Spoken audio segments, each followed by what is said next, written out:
Hello, everyone, and welcome to the second blog entry of me, Ron, here on the Virtual Gadflies podcast. Today, we've got a very interesting topic coming through, and that is rationality.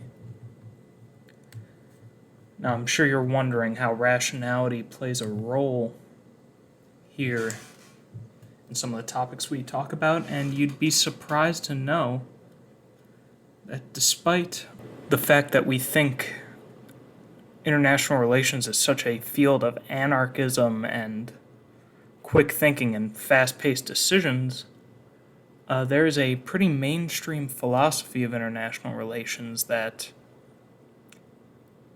believes quite the opposite, that believes that all decisions made by states are rational. That philosophy is called realism. And though there are different definitions and different types of realism, you'll find 4 or 5 basic propositions, depending on who you speak to, that are present in all of them.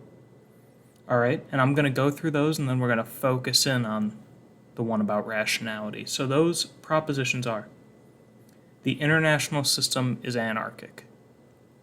What this means, when you boil it down, is that the international system does not have a leader. There is no one setting the rules. All the members set the rules themselves. The second proposition is that states are the most important players in the international system.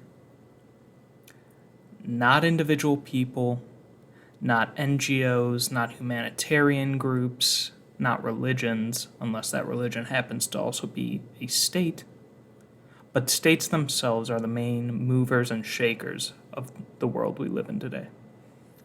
The third tenet is that all states within the system are unitary rational actors. They pursue self-interest and strive to attain as many resources and accrue as much power as possible. We're going to come back to that, but before we do that, we have fourth, the primary concern of all states is survival. And fifth, everything is based on power in the international system. Power is the main resource, and there are a number of ways to accrue it and to gain it, depending on which stream of realism you're talking about. I mean, you have reputation, military power, economic power, but the only thing that matters in the realm of realist philosophy is your relative power to another state. So coming back to what I think is maybe one of the most, I guess you'd call it interesting, but also maybe questionable claims of realism, the fact that all states within a system are rational actors, I just have trouble with that, and I have trouble with that in the fact that you've got to make a whole lot of assumptions to assume that true. Now, assuming rationality is good when trying to build theories on how states act, because if you don't assume rationality, then honestly anything could happen. There's no way to build a framework. There's no way to build a model in intrastate relations if you just assume that anyone could make any decision at any time. But what really sparked this and what made me want to go into this topic is that I was reading a book, and the name of the book is called The Madness of Kings, Personal Trauma and the Fate of Nations by Vivian Green. And while I was reading it is what it sounds like. It is a book about leaders from ancient Rome up until the World Wars and beyond, that looks at the individual leaders and some of the decisions they made that weren't rational and how perhaps their mental states affected this decision making. A realist wouldn't think that, or they wouldn't want states to act this way. I won't say that they discount the fact that it could happen entirely, but they'd say more often than not that human being component shouldn't be affecting how states interact with one another. There is a very concrete framework that has existed in all time and exists in the realm of international relations once we formed states. And it exists regardless of the person or the people in charge.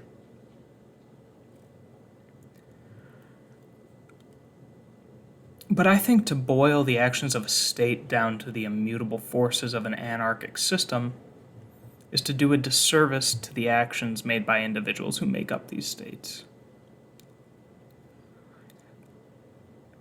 I think this is increasingly important because this is a time when, at least for me here in the United States, it seems as though the US political system has vested more power into the executive branch into the hands of one person than ever before, especially when it comes to the realm of international relations that we're talking about. Realistically, the president could go to war tomorrow without the approval of Congress. And the president has shown that he can run trade relations and sanctions, and Congress takes no part in these. Now, as per the Constitution, they really should, but they've abdicated a lot of that power since the post 9/11 world, and it's more politically advantageous for congressional leaders and members of Congress to allow the executive branch to make the hard decisions when it comes to foreign policy. But what worries me is the fact that at the end of the day, no matter how much vetting has happened, the president is still a person. And I know as well as any of you that people are not rational computers. They do not take in information, rationally go through it, and then spit out an output. Every decision made by a leader goes through the scope of their biases, through their lived experiences. I mean, it's not remiss of me to say, it would be remiss if I didn't mention it, that something that happened to a world leader as a child could affect the decision they make when they're in charge. As what has happened to most humans when they're children affect their decisions they make when it comes time.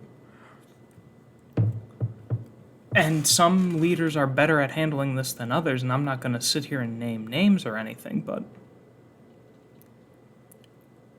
it's just odd to me that in the realm of international relations, we have this assumed safety net, I feel like, of rationality, that we shouldn't worry about who's in charge. We shouldn't worry about the erosion of checks and balances which were set in place by our founders to sort of limit human error because our side's winning or because we want this guy to be president. I mean, the whole reason that we had checks and balances in the first place, the beauty of the checks and balances system that we have just slowly eroded in the United States, is that they were put in place to help eliminate base human error. For example, if a president was going off the rails and just declaring war on everyone, back in the day, he wouldn't be allowed to do that. Today, I'm not so sure with things like the authorization of the use of military force that came down post 9/11. We've seen the President of the United States launch strikes against Iranian generals. And again, I'm not going to sit here and say whether that's good or bad. I'm not going to make that subjective opinion statement. I don't think Iranian generals leading the Revolutionary Guard, which has been proven to fund terrorist organizations, really deserve much sympathy. At least they're not going to be getting it from me.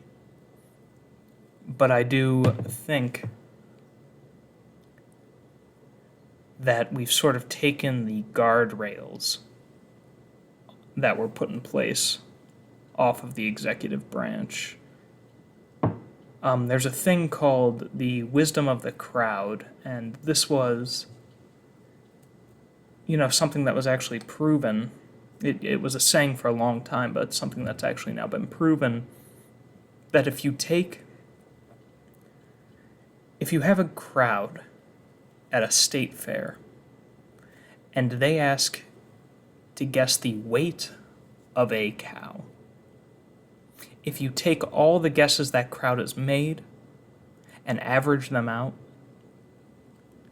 you're going to find something that is extremely close to the weight of that cow. And that's because for every person who goes in there and has no idea what they're talking about and underestimates it, you have theoretically just as many people who go in there and overestimate it. And then you have more people, presumably, who are closer, and the average of that comes down.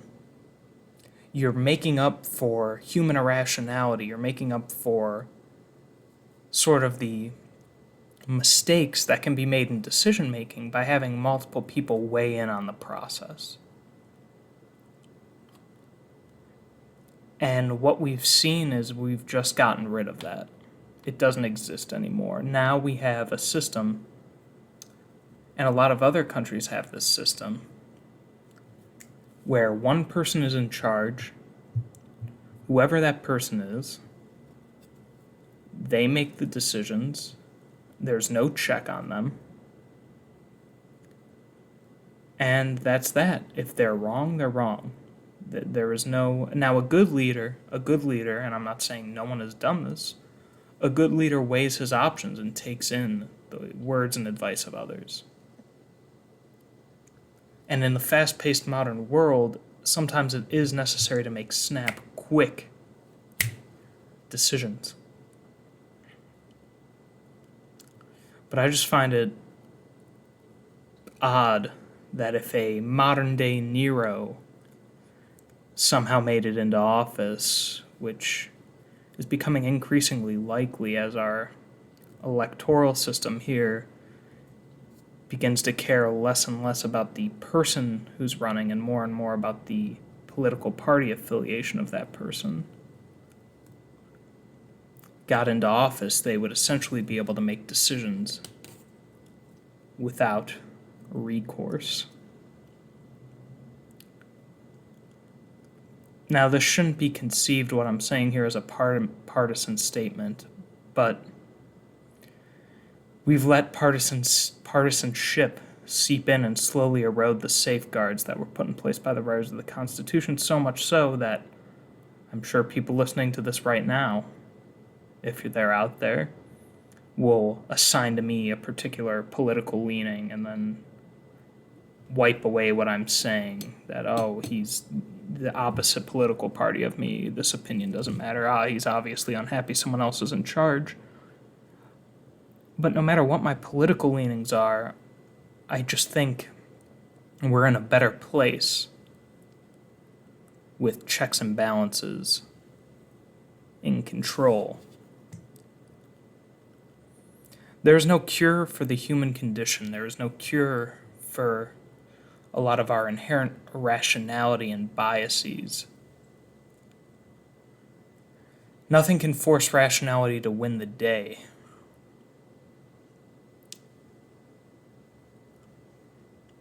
But there are ways that allow us to limit the harmful effect of irrationality when it comes to decision making. And we shouldn't take for granted, we shouldn't assume it's guaranteed that the people in charge are rational actors making rational decisions. In fact, we should almost assume the opposite. Thank you everyone for listening. I will talk to you next time.